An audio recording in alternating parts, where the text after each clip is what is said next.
Lebanon is running low on wheat. Up to 80% of its grain was coming from Ukraine and Russia, but that's all stopped. I think now we have something like 60,000 tons of wheat, which is enough for maybe 40 days, 45 days. There is more on the way, but this country of 6 million that uses bread as a staple is in the precarious position of relying on monthly shipments. I myself have bought 2 vessels, and one of them is supposed to load at the end of the month from Bulgaria, and the other one maybe sooner. But of course the prices are much higher. You know, I remember before the crisis happened in Ukraine, I bought one lot of Ukrainian wheat, and I remember the price was $335, CIF Lebanon. While now, after the crisis, I bought at $496 or $497. But a big part of the problem lies here, in these grain silos that were destroyed in the August 2020 blast.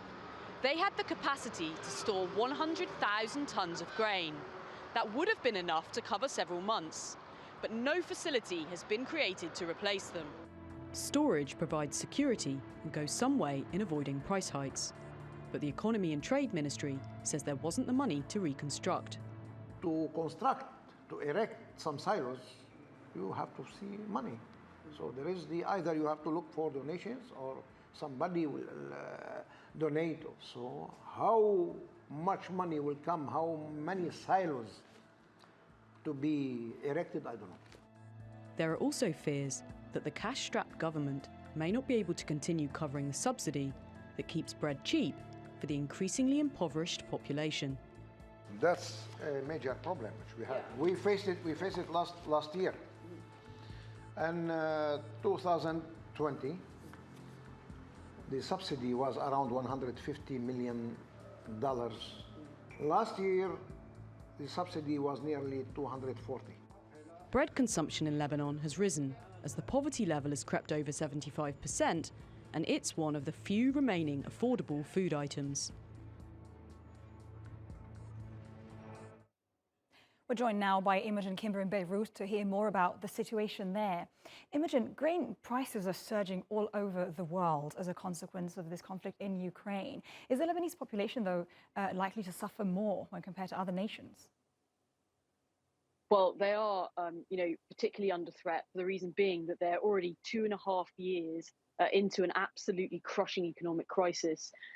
So the inflation on food is already chronic. I saw a figure from the World Food Programme saying that some food items have gone up 1,000%. And meanwhile, people's salaries in the local currency, that is, have stayed at exactly the same level. So you can understand from that people already simply can't afford to put the same amount of food that they were before on their tables. And if there's another price hike, they're simply going to have to eat less. So, you can already see that it's just a compounding crisis for people here in Lebanon. But there's also the complication of the fact that the government subsidizes bread.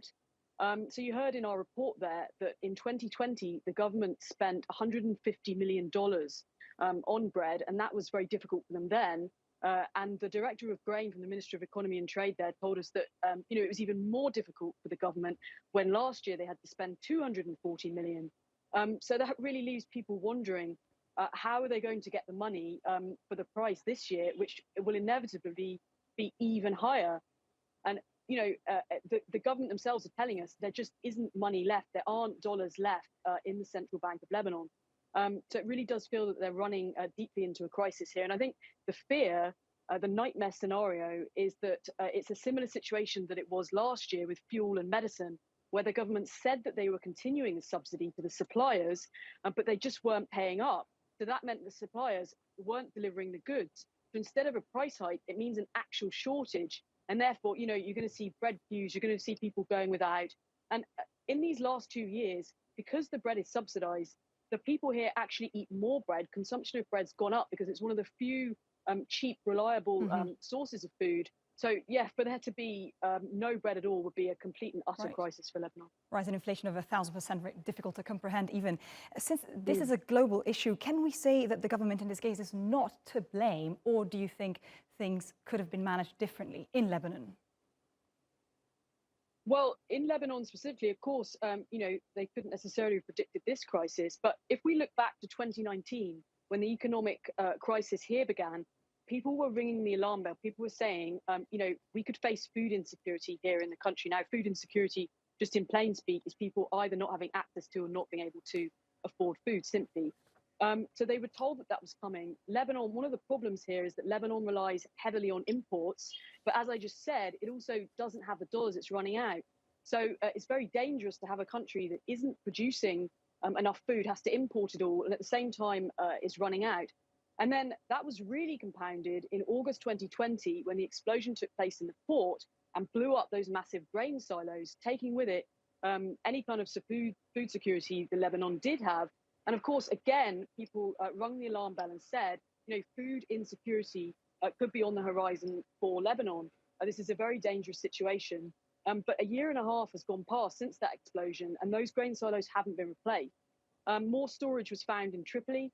Storage for grain has been found in private mills, but nothing on the scale of those grain silos. Now, if they had those grain silos, that would give Lebanon several months of security and would ensure that the grain was at the same price, the old price when they originally bought it.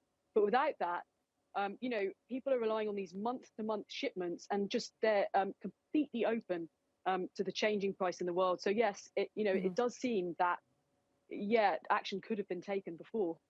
Imogen Kimber, many thanks for that update.